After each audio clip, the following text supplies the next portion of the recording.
दरम्यान एक मोठी बातमी समोर येते। अभिनेत्री प्रिया बेर्डे यांनी भाजपमध्ये प्रवेश केलाय।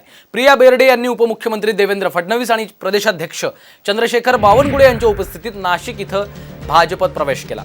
त्याआधी त्यांनी अजित पवार यांच्या उपस्थितीत देखील प्रवेश केला होता।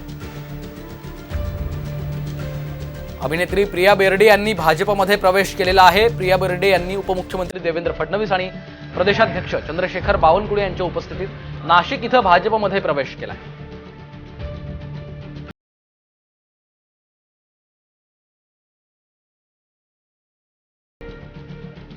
प्रिया बेर्डे यांनी भाजपमध्ये प्रवेश केलेला आहे। श्रेयस सावंत आमचे प्रतिनिधी सध्या आपल्या सोबत फोन लाईन वरून जोडले गेलेले आहेत। श्रेयस, आपण पाहतोय अभिनेत्री प्रिया बेर्डे यांनी भाजपत प्रवेश केलाय, काय अपडेट्स?